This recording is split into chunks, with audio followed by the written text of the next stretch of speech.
जय गुरुदेव. जय गुरुदेव. मग सध्याला तुमच्या आयुष्यात जे जे प्रॉब्लेम सुरू आहेत ते कोणकोणते प्रॉब्लेम्स आहेत तुम्ही मला सांगितलं. पुन्हा एकदा ते सगळे प्रॉब्लेम्स, तुमच्या आयुष्यातले सध्याचे संकट, सध्याच्या अडचणी पुन्हा एकदा आठवा. आणि तुम्ही हे सुद्धा सांगितलं मला की त्या अडचणींचा किंवा त्या सध्याला जीवनात असलेल्या प्रॉब्लेम्सचा सामना कसा करायचा याचे उत्तर वेगवेगळे तुम्ही मला दिलेच. की विश्वास ठेवायचा, चांगलं होईल याच्यावरती विश्वास ठेवायचा, पॉझिटिव्ह दृष्टिकोन ठेवायचा, त्याच्याशी लढायचं, त्याला सामोरं जायचं. आता हे तुम्ही सगळं सांगितलं, पण हे तुम्हाला ऑलरेडी अगोदरसुद्धा माहिती होतं की नव्हतं? माहिती होतं. मग अगोदर तुम्ही का नाही करू शकले? माहिती तर सगळ्यांनाच असतं. पहिल्यांदा आपण काय करूयात हे समजून घेऊयात की ज्या ज्या गोष्टींना तुम्ही पुन्हा एकदा चेक करा, प्रॉब्लेम्स म्हणून तुम्ही लिहिलेलं आहे ते खरंच प्रॉब्लेम्स आहेत का, किंवा प्रॉब्लेम्स म्हणजे तरी काय ते आपल्याला कळायला पाहिजे. त्यासाठी एकदा त्या बाबूचं असंच झालं ना. आपला बाबू एका गावामध्ये गेला आणि चौकामध्ये एक वेडा बसलेला होता. तुम्ही पाहिलं असेल ना, बरेच वेडे तुमच्यासारखे दाढी वाढलेले असतात, आंघोळ नाही पांघोळ नाही, तिथंच किती ते दिवस बसून राहायचं. हा वेडाही तसंच होता आणि त्याच्या हातात एक धारदार चाकू होता. हे बाबूला नको त्या खोड्या काढायची सवय. मग बाबूने काय केलं, त्या वेड्याच्या तो समोर गेला आणि त्याला म्हणाला, अय येड्या, आता तुम्हीच मला सांगा, वेड्याला सगळ्यात जास्त राग कशाचा असतो? वेडं म्हणायचं. आता ज्यावेळेस बाबू त्याला अय वेड्या म्हटलं, तो वेडा लगेच त्याच्या हातातलं चाकू वेड्याने घेतला आणि बाबूच्या मागे लागला. थांब आता थोडंसं, थांब आता थोडंसं, थांब थोडंसं. बाबू घाबरून पळाला. बाबू पुढं, वेडा पाठीमागे, बाबू पुढं, वेडा पाठीमागे. तर वेडा कशाला दमन? बाबू दमून गेला. वजनान तो तुमच्यासारखाच 2-3 किलोमीटर तरी सुद्धा पळाला तो, आणि शेवटी धाड दिशी खाली पडला. तोपर्यंत पाठीमागून वेडा चाकू घेऊन आलाच होता. आणि जसा वेड्याने चाकू समोर आणला, वेडा समोर आला, बाबू त्याला म्हणायला लागला, मला मारू नको, मारू नको, मारू नको. आणि तितक्यात त्या वेड्याने काय केलं, बाबूला शिवलं, बाबूला धक्का लावला आणि जोरात नाचायला लागले, ए शिवलं शिवलं शिवलं शिवलं.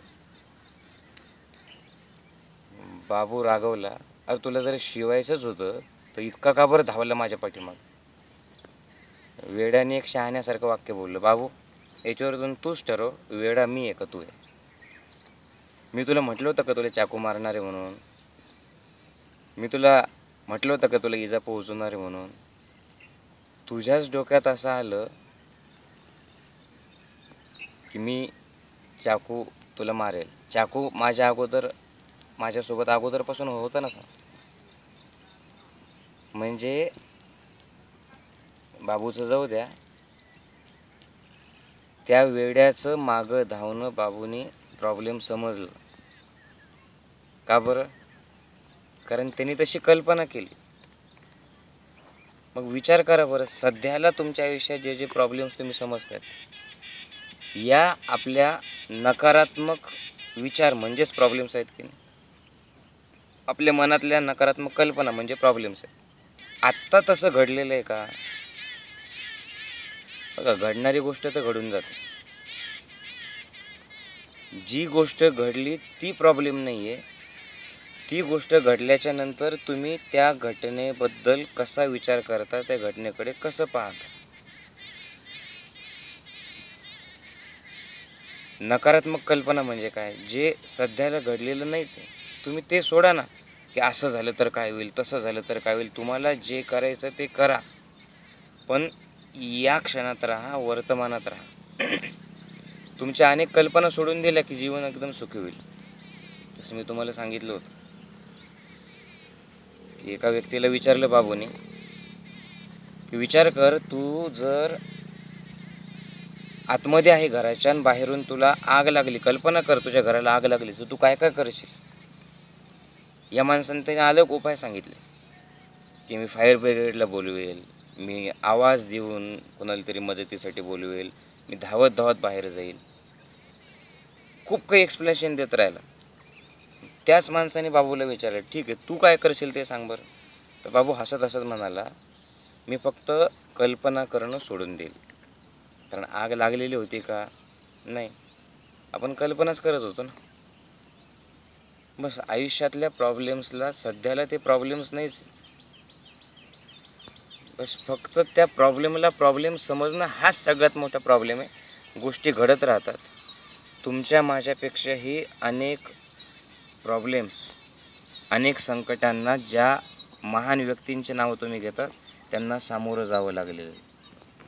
बस इथून पुढं आपण एकच करूयात की आत्ताच्या या वर्तमानात राहूयात, या क्षणात आपण राहूयात, आणि या क्षणात राहून आत्ताचाच बस फक्त विचार जर केला आणि प्रॉब्लेम्सला प्रॉब्लेम्स न समजता मी त्याला सामोरं जाऊ शकतो या विश्वासाने जर आपण त्याला सामोरं गेलो, तर निश्चितच आपण त्या घटनेला, त्या प्रसंगाला, त्या परिस्थितीला सामोरं जाऊ शकतो आणि प्रॉब्लेम्स दूर मी करू शकतो. याच्यासाठी सकारात्मक दृष्टिकोन ठेवा.